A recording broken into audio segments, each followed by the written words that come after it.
Hello! We're back again. He's Shabazz. Here's Pete Marshall, and Happy New Year, everyone. I am probably hungover when this episode gets published, but Happy And New I'm Year! just glad to have made it.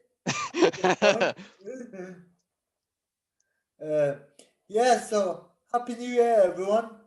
And I hope you're all doing well around the world whenever you're celebrating this. And we thought for this week's episode, we thought we'd have a bit of a look back and a look forward to the future. Yes, believe it or not, there will be a future. So we're going to start with a look back, aren't we, Pete? Yes. Is there any particular thing you want to say when starting about talking about this? I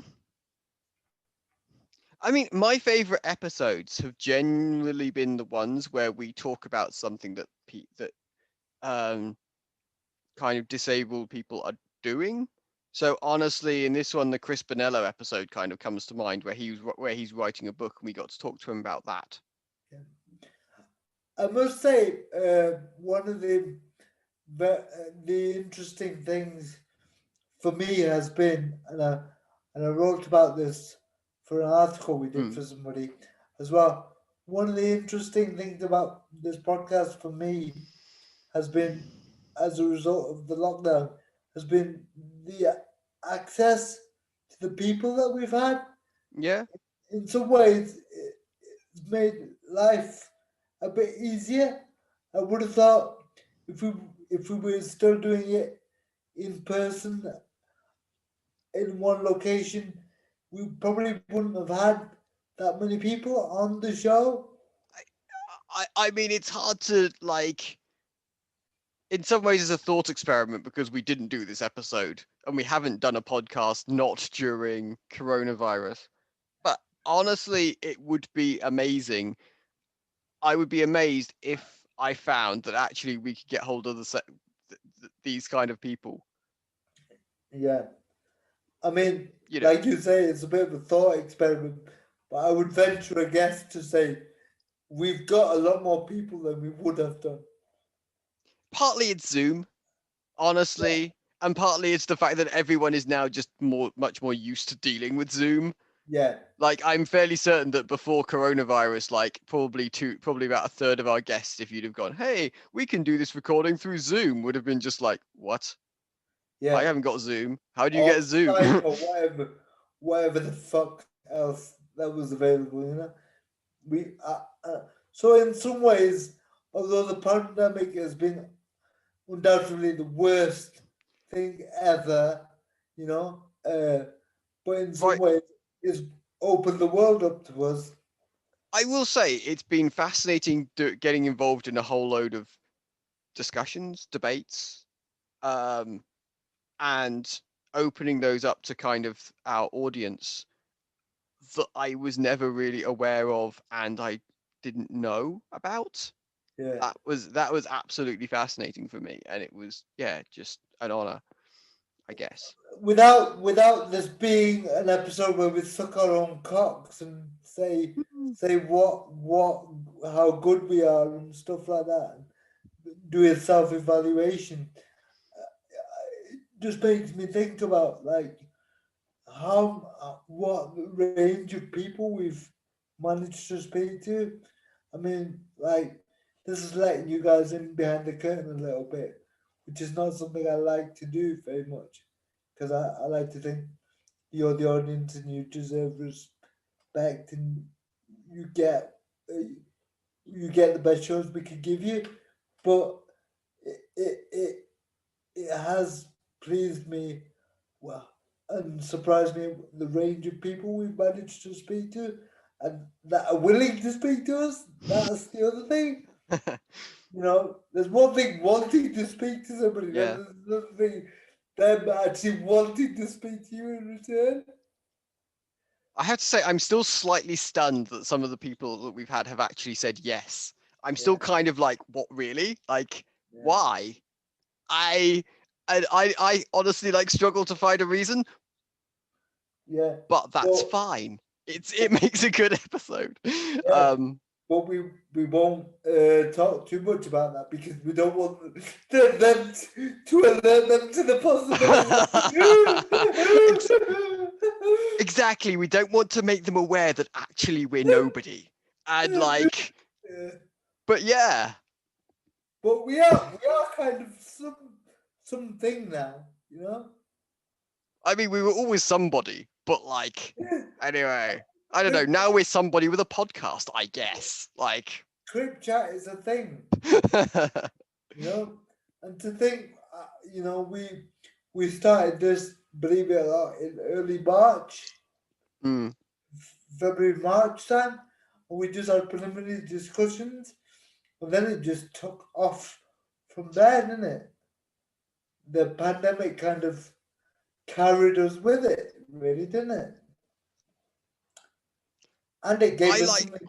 I like to think that that we had an opportunity to examine kind of a running theme, as apart from the pandemic took us with it. It's yeah, Yeah, honestly, yeah.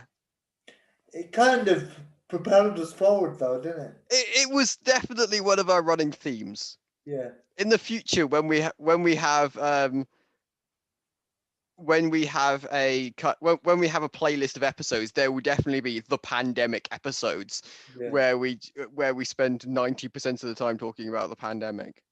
yeah.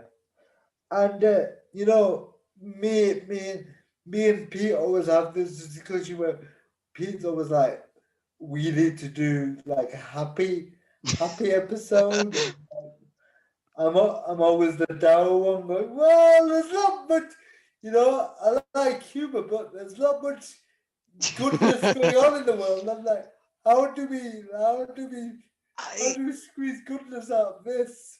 You I know? mean, in some ways, like, it's not about squeezing goodness out of coronavirus because it's a There is no, virus. But having said that, I think that there is a great deal of like, I think that in some ways, like, being dour is a form of like ritualized. It's a way of talking about things, and I think that it matters in that sense, and it's interesting. But, if you're looking at many speeches, I think as an activist, you're kind of expected to be dour because otherwise it's seen as like, oh, you had that one opportunity in front of, 10,000 people and you decided to use it to like suck your own dick. yeah. And I kind of, and that's seen as being like bad form. And I get that. And in some ways I agree. But I do think that that does end up meaning that we end up being really depressing. And especially if we're doing a podcast and we actually have, and if you have one opportunity to talk to 10,000 people, then I think to some degree, like, they could watch a comedy program if they, Yeah. you know it does it's there is a significant obligation. I think if you have a podcast, then like, honestly, I would rather that people could tune in and listen to episodes and not uh, and and not kind of get the Xanax ready after the podcast. It would be nice. But I would like to say the beauty of a podcast is you could watch a comedy show and listen to this in the background. You know, Yeah, true. if you wanted to, I think I would Shabazz encourage. is I think Sorry, Shabazz go. is giving everyone viewer advice here. This is how he listens to the podcasts. Yes. He Or listens you, to the podcast and then watches like Bremner Bird and Fortune or something. And yeah, you could do, or you could listen to it in the shower or having a bath or making love or anything. that I'm now trying to get that image out of my head. But Yeah, anyway. but you know, but you know, it's the new year. We do have to bring some Christmas cheer. Well, the Christmas season, I should say, still going on. Getting back to serious issues, what are the ones I Semi-serious watched. issues. The podcast is only semi-serious as an Okay, issue. yeah, But yeah. anyway, carry on. Let's just get that. Let's just get that clear. One of the ones that I wanted to reflect on was the episode we did about Helen Wheatley, Yeah, and yeah. because I thought that was really important. Obviously, we didn't manage to get her sacked, I'm but shocked. I would never have believed it. no, but I did like the fact that we, put a flag down and put a marker down and said, this is what needs to happen, you know? I yeah, and honestly, we'll do episodes like that in the future. I think Yeah. because I think honestly, I mean, it's come up again where we've talked kind of about social care and various things like that, and how and different and so and kind of how to make progress on social care policy. And the fundamental thing is that like there's no like people like Helen Wheatley are basically just um they are the dry rot of that of they are the dry rot of the social care system.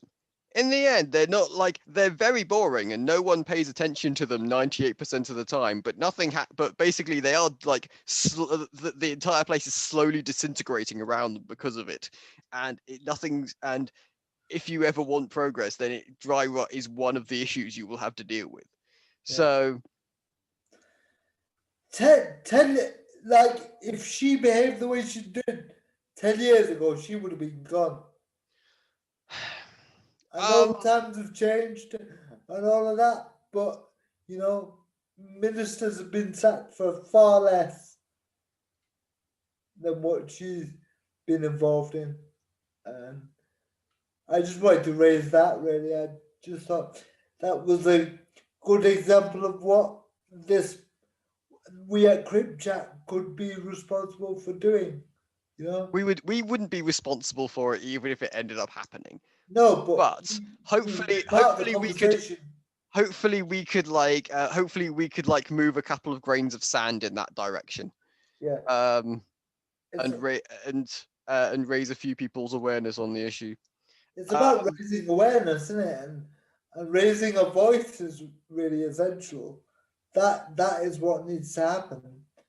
Uh, is there any other particular guest you would like to give honourable mention to? um I really enjoyed Chris Bonello. Yeah, you've said that Again, one. you'll probably be like, this is that's one of the like a non-depressing episodes. And yes, Yeah, you've um said that one. yeah, Dara. How did I not guess that one? It's a mystery. It's a mystery. Yeah, but could I ask you? Okay, then could you go on about this uh, to tedium levels? Well, Could if I, you insist. could I ask you what is it in particular you liked about that episode? Um, I thought it was very interesting, the way her discussions around her around actual policy. Because I must admit, it's something that it's not really what I do, and it's not really what you do, and it's one of and like in terms of how do you actually interact with, in her case, the Congress and the House of Representatives, and actually and she has X budget a year, Yeah, and how do you actually go about changing policy and ensuring that things get better. Now, that's an interesting discussion as far as I'm concerned, and in terms of how she thinks and in terms of what she knows, it's a very different world than the one that I know. It's also an interesting one in terms of like um she has a depth of knowledge in terms of racial politics, which I'm not even going to pretend to know about. And yeah, I think that those were two extremely interesting aspects of that episode. yeah. Here's a question for you. I suppose that came to my mind then. Throughout doing this year of podcasts, has this experience changed your outlook in terms of activism?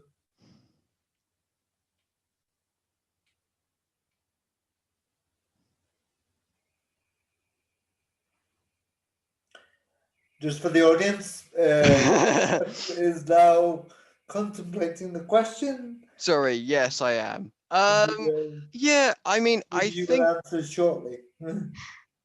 I think,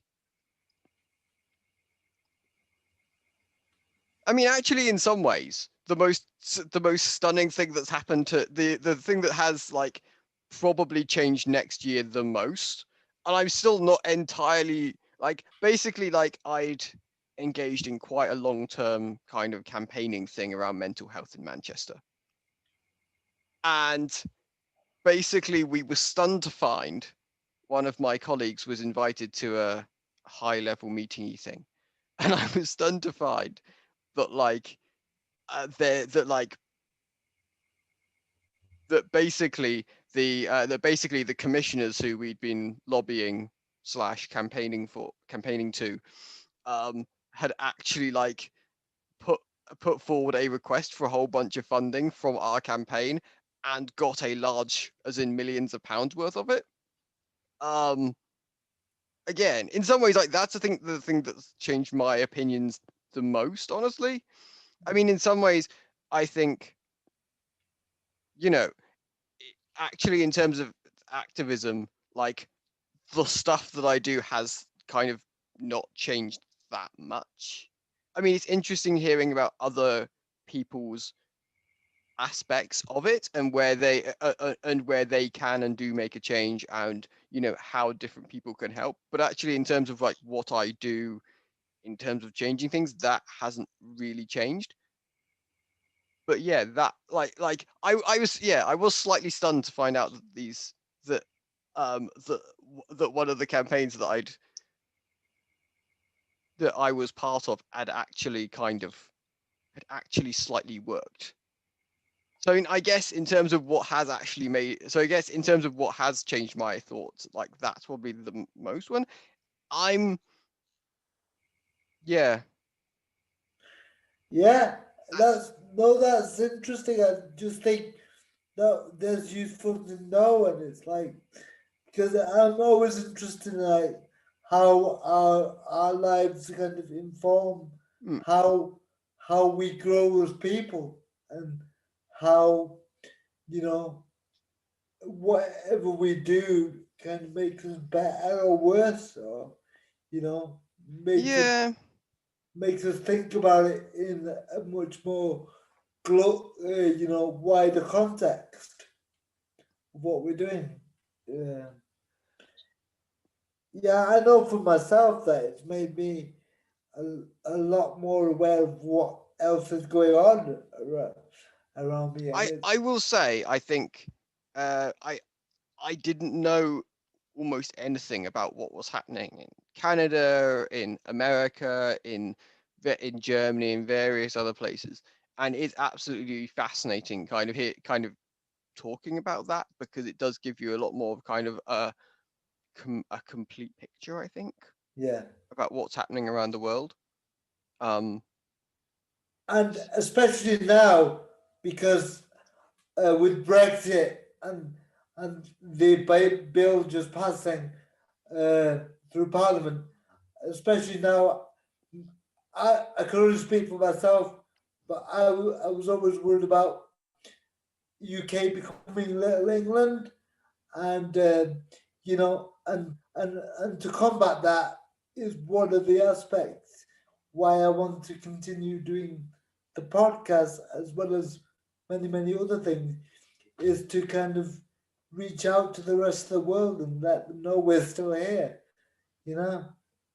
um, I will also say that I am kind of intensely curious about what happens in other places. Like, Yeah, just like it's kind of constantly a theme in the back of my brain. But like but I do love listening to kind of what happens in other countries, what happens in other places, like, and in the end going, okay, what's there to be learned from that? What, like, what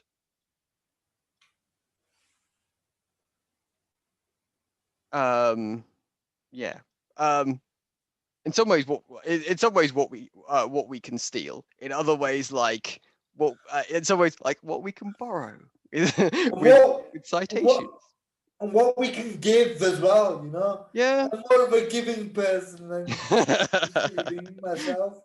But yeah, it's what we can share and what we can give and how we can share experiences and how we can grow and stop the erosion of rights Yeah, happening right across the world. I mean, I think one thing that it actually like it's made me think about that I think requires a lot more, that I'm not entirely sure what where to go with this, but honestly, it will probably make it into future episodes. So, spoiler alert. Like, it's interesting in the sense. It's interesting. One of the things that from the Dara episode was we were talking about the biopsychosocial model and how this is an aspect of the DWP that was basically lifted wholesale from the American insurance industry, and honestly, that kind um, and this is an aspect of oppression in the American disabled community, and this is an aspect of kind of and and so that and so that kind of oppression there was basically like taken by, I think, be the Cameron government, I suspect. Maybe it would go back to the Blair government.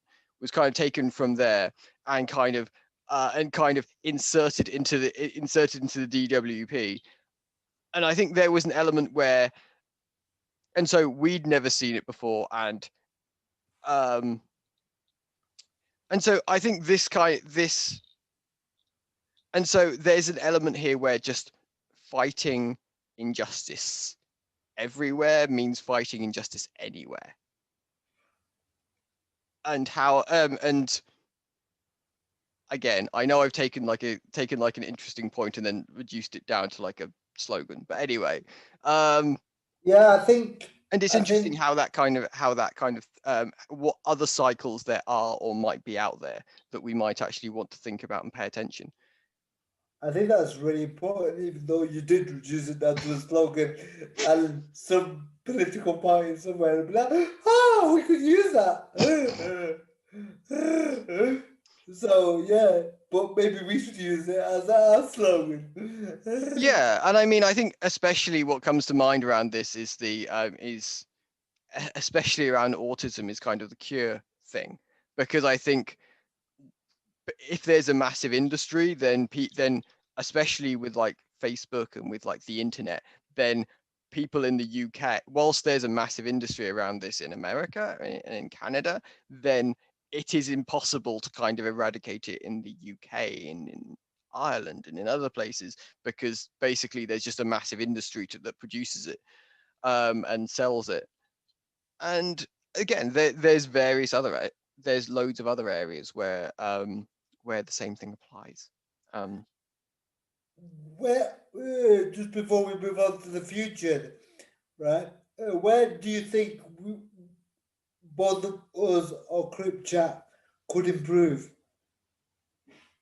Important question. Yeah.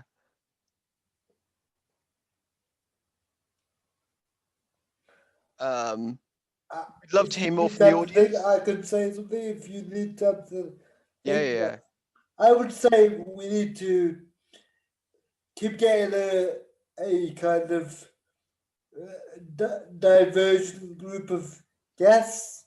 We need to, you know, narrow down what it is uh, we and our audience want from them, what we can give to them, and and a big one for me is for us not to just become a disabled podcast only for disabled people. You know, big part of the mission statement for me at least is for it to reach out beyond the disabled community and educate and inform and incorporate everybody, because that is essentially how we're going to build a better world, when we like don't exclude anybody.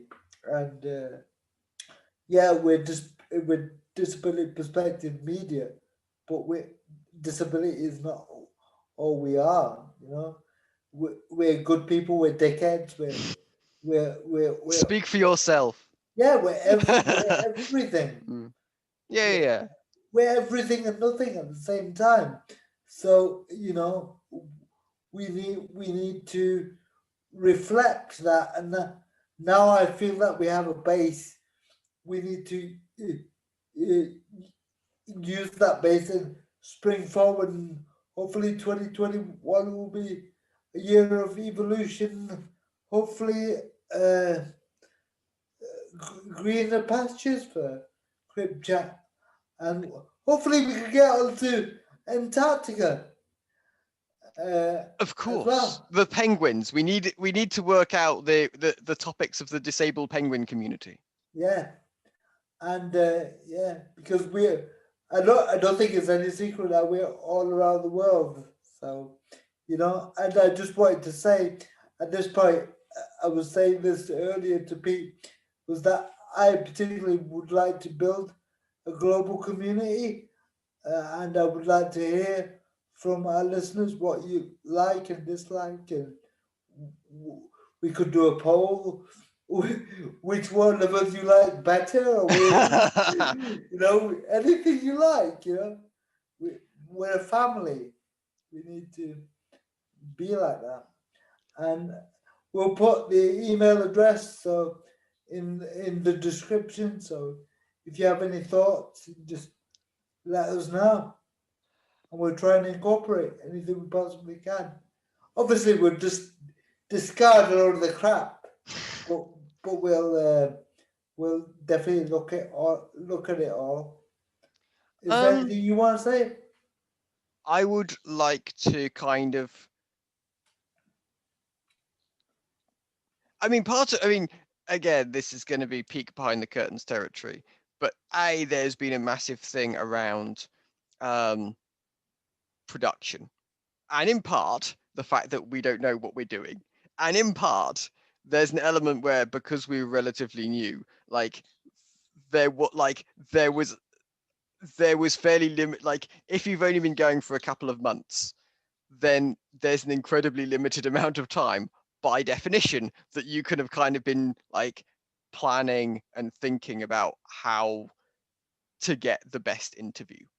And for some of these guests, I think this applied less to some. For some of these guests, I do end up going, oh my god, we really should have like, if we'd have had 2 months to do research on that and like really like and really like, and if we'd have been like much more experienced, then we would have done so much better. So I suppose that there's like, so yeah, so there's so we will start like, so what with our increased experience and what with like, then there we will be doing some different things in the future. We will be thinking about all of the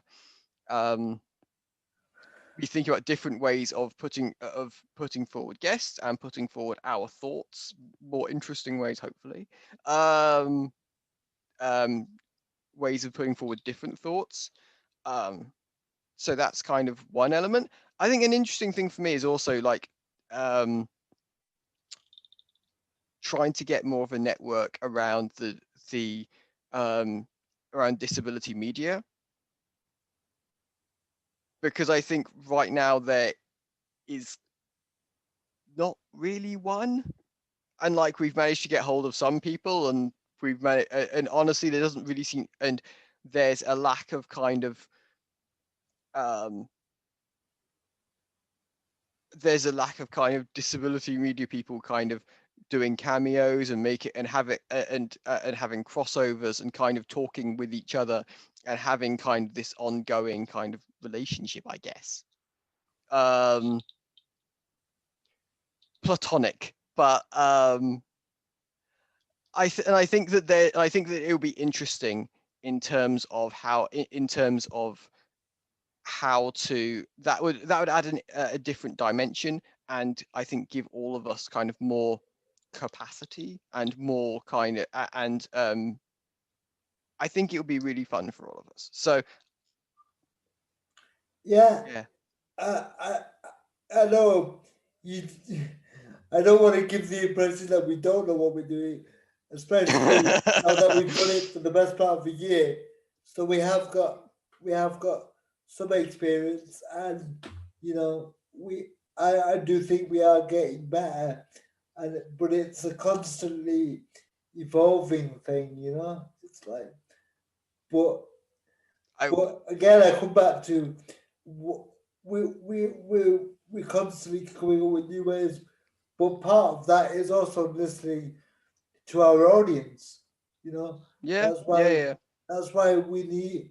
If there's something wrong or if there's something fantastic that we're doing, which I highly doubt, but there may be. But yeah, we need for you to for everybody to let us know, or if there's any particular thing you would like us to investigate or look into or talk about, you know. We need to have write-ups of all of our we need to have scripts of all of our episodes. Yeah. We do some of that on kind of the reason we're on YouTube is because that gives audio cite Yeah. captioning. Yeah. So there is Because so we do have something around that, but in terms of like we should have like we should actually have this we should actually have scripts. yeah, and because if we're disabled perspective media, it's no good for us not to be accessible to as many people as we possibly can. Kind of sets a bad it kind of sets a bad precedent. Yeah, but it's good for us to acknowledge that, all right? I mean, it's a start, but yes, Yeah, yes. but you know, it's not like it's just like I don't know whether this is the right word for it, but it's not like it's just a blind spot for us. You know, we're not even aware of it. We are aware of it, but we're trying to fix it. You know. Yeah. Um, Yeah. So now looking forward, then, what do you think? How do you think we should? What is 2021 looking like for us? Do you think? Without giving any trade secrets away or without giving any spoilers, in big picture terms, what would you like to see this time next year? um,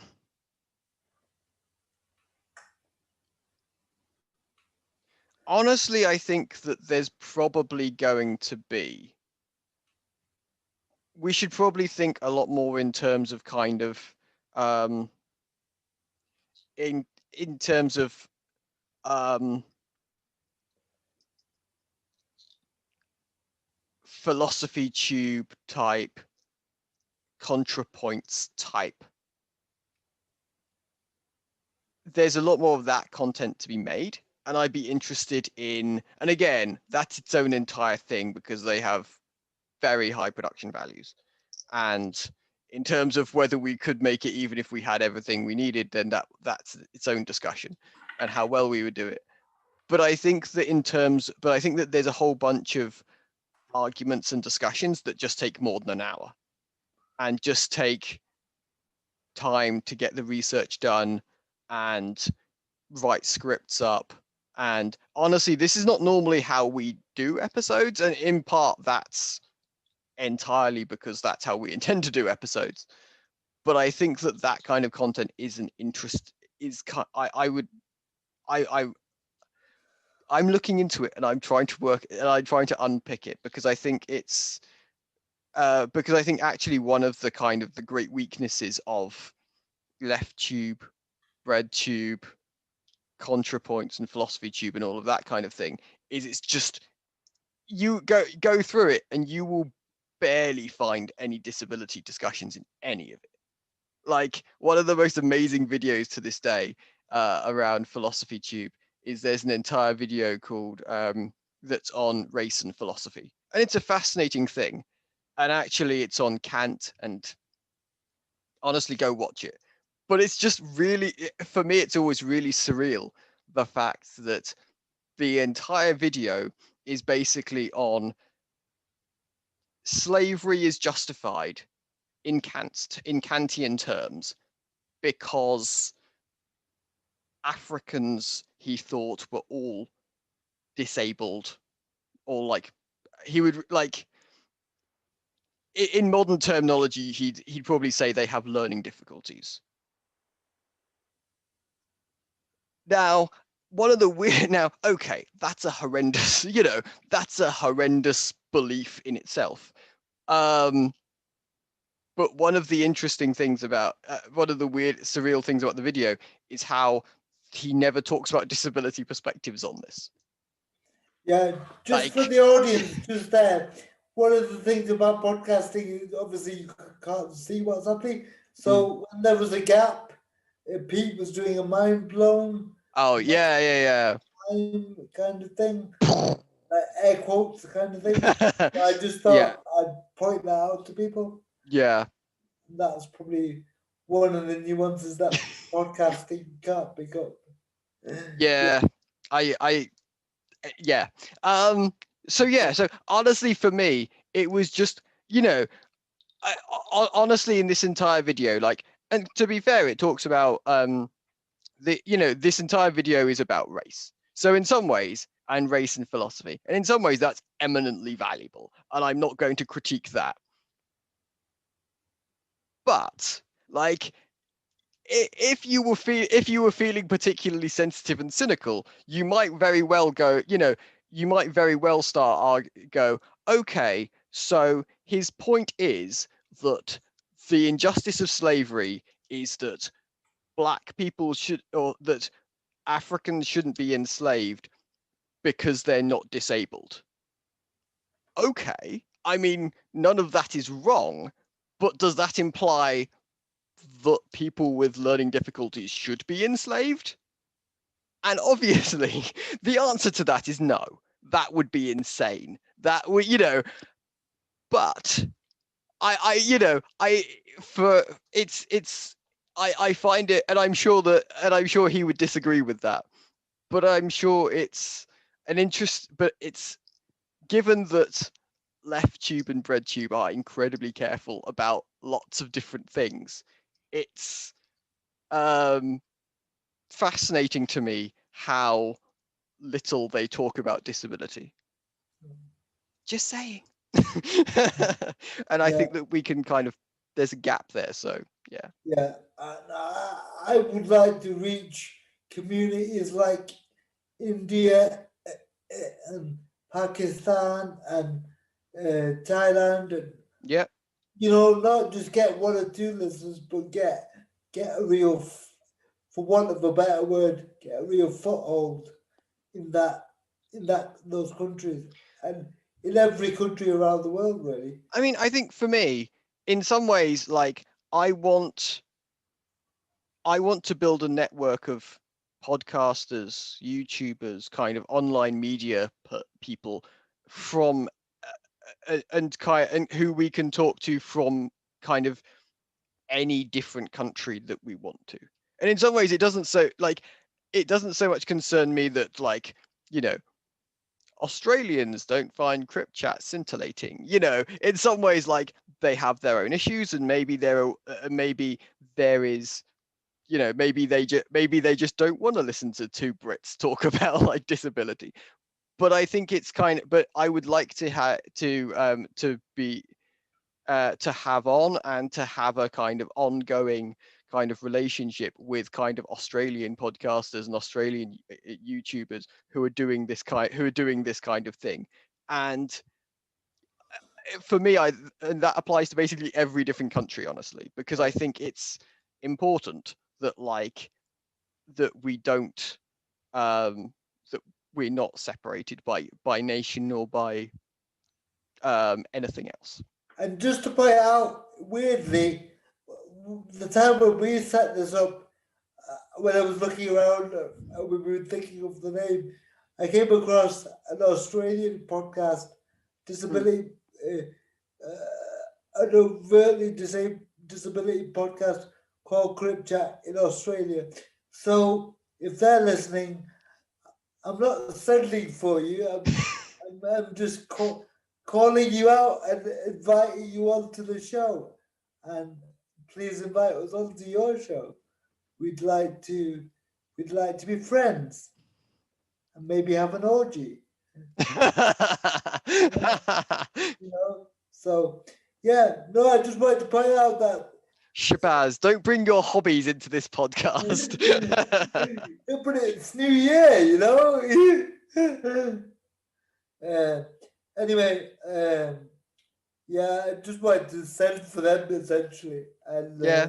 we tell them we're listening to you, like Liam Neeson. We have a very special set of skills. Is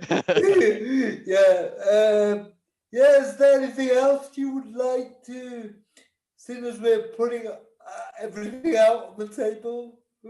Anything else you would like to put out on the table? What's been the weirdest moment for you? And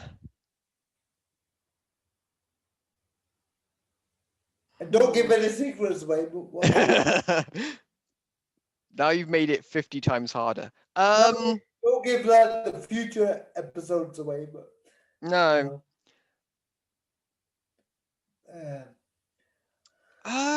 Honestly,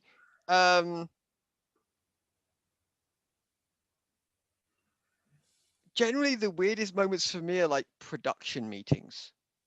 Like, this is a part of the podcast that I must admit, like, nobody sees except me and the person, obviously. And no, should they? True. But basically it's one of those things that half to a third of the way through, especially when either when I'm talking to Shabazz or when I'm like, or when I'm talking to guests, like, I'm always just like, so I'm actually like trying to work out how to like interview this person. Well, fuck, that's a thing, I guess. Yeah. It's just one of those, like, it's just, yeah.